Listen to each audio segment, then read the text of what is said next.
Hello, and welcome back to another episode of Digitally Transformed Podcast. I am your host, Melissa, and today I have the lovely Mike Miller with me.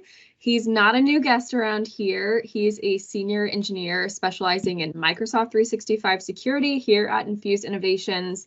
If you are a business that has been seeking out ways to protect your data, especially sensitive data, today we are talking all about this. We're going to go over our favorite tools, so make sure that you pay attention to this one. How are you, Mike? I'm doing well, Melissa. Thanks for having me on again. It's mid-afternoon on Friday, and looking forward to a nice weekend. So, yeah, I love a good Friday, the feeling of a Friday. So today we're talking about protecting sensitive data, and we're going to talk about some of the tools. And I just want to give a little bit of context into this. Protecting data in today's world can be extremely difficult. We have so much data these days, and especially when we have sensitive data, it's critical that we protect that. I read somewhere that around 88% of companies said that they feel like they're losing control of their data, and that is a huge, massive number. So can you talk to us about why a company needs to not only protect their data, but also what is at stake if they don't? Yeah, so in today's world, data and the usage of data is exploding. The International Data Corporation, IDC, recently said in their Global Data Sphere forecast for 2021 through 2025, they actually predict that the creation and replication of data to experience a compound annual growth of about 23%. So that, the data landscape is only going to increase from where we are today. So protecting it is crucial. Leaving data unprotected could result in it falling into the wrong hands, whether that's, internal or external, could lead to your company, employees, and client data becoming compromised. When your data becomes compromised, you could be looking at hundreds of thousands of dollars in losses between recovering your data, cybersecurity insurance fees, potential lawsuits, as well as company downtime, and then losing existing or potential clients because they now don't feel like they can trust you. Right. And that trust is a huge piece of this too, because when you have clients, like you said, they're trusting that you have their information secured. So it's extremely important. Can you give us maybe a real life example of what could happen if a company doesn't protect their sensitive data? Yeah, sure. So let's say you're hosting your company files on an on-premise server. Somehow, some way, your internal network becomes compromised, a malicious actor gets in. Once they're in and they find their way to your files or whatever they're looking for, they could begin exfilling that data to an external server somewhere or to their computer, whatever the case may be. It's leaving your network. But without protection in place, this data it's unencrypted. They have full access, full control to it. They can do whatever they want with it. They can read it at all times. There's nothing you can do once that exfil has happened to really stop them from accessing it. So your only layer of security then was your network security and the security of your servers. Those failed. They have your data and they have control over it. And with all of that being said, a lot of companies are turning to tools out there such as Azure Information Protection inside of the Microsoft 365 suite, which if you have that set properly, that data could have been encrypted. Nobody outside of your company would have been able to open the data or whatever settings you had put on the labels from AIP. So that's a really great tool to help prevent that from happening. Yeah, that's a tool that we love and use here at Infuse. And I know a lot of companies are now turning to Azure Information Protection. So can you go a little bit more in depth about like what this is and how it kind of works? Yeah, of course. So AIP is a part of the Microsoft Information Protection solution. It's a big suite of services that Microsoft provides. AIP is one portion of that. It's a cloud-based solution that helps organizations manage their data by enabling them to discover, classify, and protect their documents and emails by applying labels to the content. So, for example, you can use AIP to find and classify documents in your organization based on the content within them.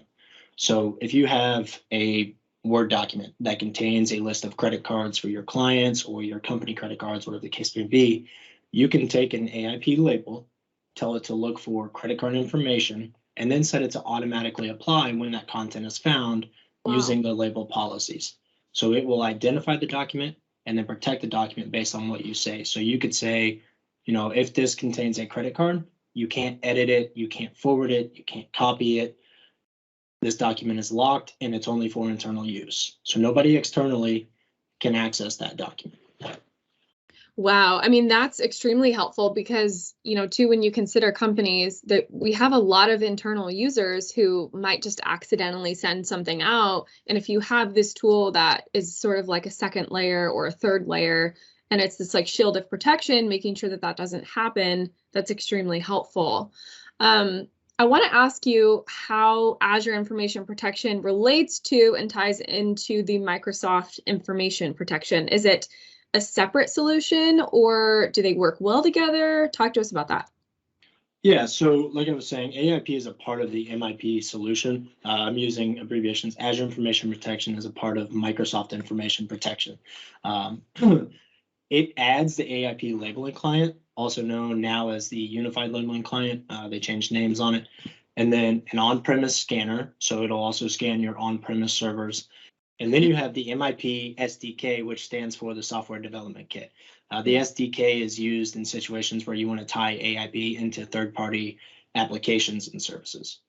At the same time, MIP also brings in other services such as O365 message encryption, sensitivity labels, Defender for Cloud Apps, or information rights management, for example.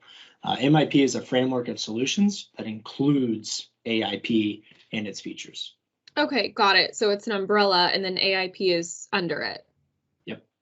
Would you say that Azure Information Protection is the best platform that's out there? Are there other platforms that bring information protection together as well as the Microsoft Information Protection tool? I want to focus on the second part of your question where you talk about bringing it together as well as Microsoft Information Protection. When you combine the features of MIP, you get full insights to the data throughout your organization, enabling you to apply the necessary protections. I can't necessarily say that I know of a better all-inclusive service. Obviously, there's companies out there that are really, really good at what they do, specializing in a particular thing, but bringing it together, I haven't seen something as well as Microsoft Information Protection.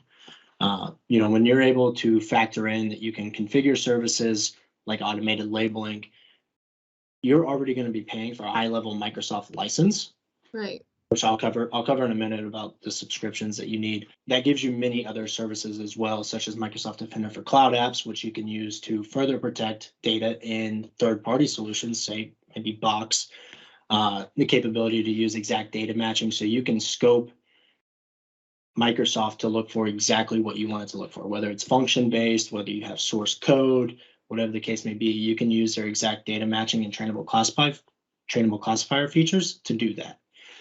You have DLP features for Teams and endpoints, which is data loss prevention, features for Microsoft Teams, endpoints, whether it's Windows 10, whatever the case may be. And then you can apply labels in third-party cloud services where you may have information stored as well.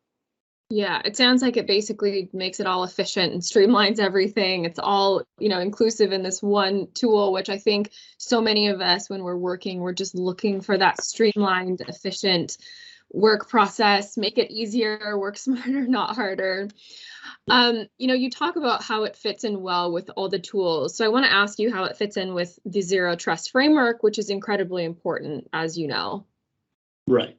So AIP, as well as the entire MIP suite that I mentioned earlier, belong in the data portion of Microsoft's Zero Trust framework. And in that data portion, Microsoft has three core elements. Those are know your data. So if you don't know what sensitive data you have, whether it's on-prem, in the cloud, on endpoints, whatever the case may be, you cannot adequately protect it because you don't know it's there. And how do you must identify? I'm sorry? And how do you label it if you don't know what kind of data it is? Yeah. Exactly. You must identify the data within your organization and ensure it's properly classified. Second core element is protect your data and prevent data loss. So your sensitive data needs to be protected by policies that label and encrypt or block oversharing, for example. You don't want somebody to be able to just throw a credit card file into an email and send that to somebody's personal Gmail account that's unprotected, whatever the case may be. This prevents unauthorized access, ensuring that content is only accessible by authorized users. And then the third core element is monitor and remediate. So your data should be continuously monitored so that you can detect policy violations and risky user behavior. This will enable you to, take the appropriate action, like revoking access, blocking users, or maybe refining your protection policies. Maybe you left it too open or too secure and you have to dial it back because now your users can't do their day-to-day duties. Right. And that's important. If you have someone coming into the organization who needs access or someone who's leaving the organization who shouldn't have access, you need to be able to quickly change those settings. So you talked about how you were going to, mention how this all works in the subscription. So what kind of subscription do we need for this automated labeling?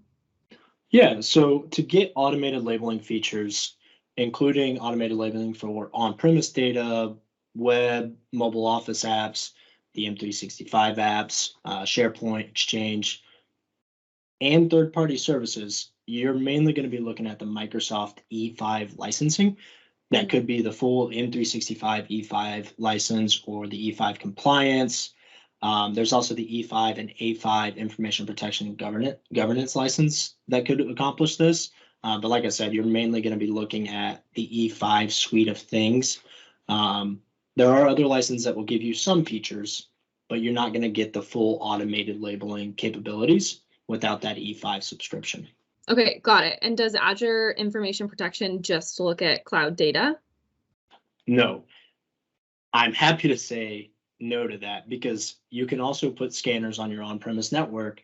So again, like I said, if you have those on-premise file servers still, you can install these sensors and then AIP is going to go out and find the sensitive data in all of those files as well.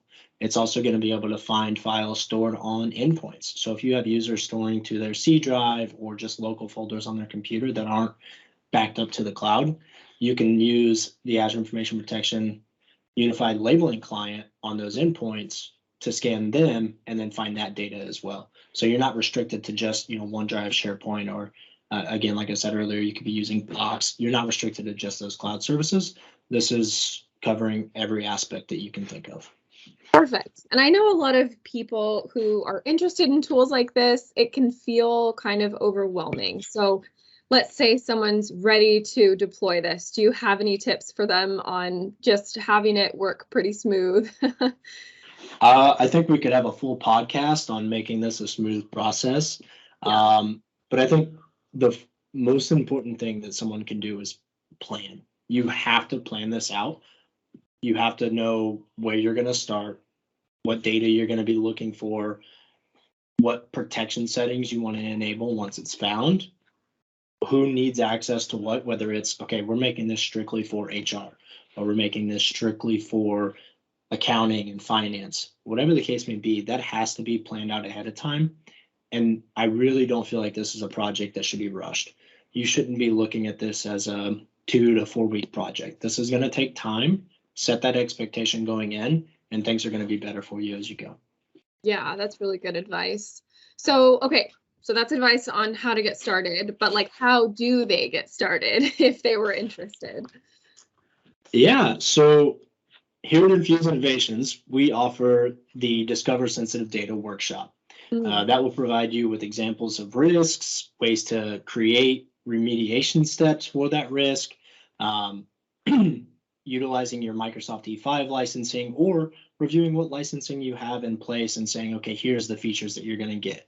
So a couple of different things that we could do in those workshops are uncovering data risks in your environment, building customer confidence and mitigating risk through data-driven analytics, visualization, identifying compliance solutions inside of the Microsoft 365 suite that reduce privacy and regulatory risks. So it's not just AIP, although AIP is fantastic, it's a great service. There's more to it than that. There's DLP, retention policies. There's a whole suite of things that we would dive into on this and bring those solutions to the front of your focus and figure out what's best for your organization. Yeah, there's always more to it, isn't there? Yeah. Yeah. And like I said, here at Infuse, we would love to help you on this journey and get your organization to the point of having the proper controls in place for your data. Awesome. Well, I appreciate you chatting with me about this, Mike. Lots of great information, and I know this is really helpful for organizations that are looking to protect their data. It is so crucial, and we are here to help you if you need help with that. So thanks for coming on. Yeah, thanks for having me, Melissa. It's been great as always.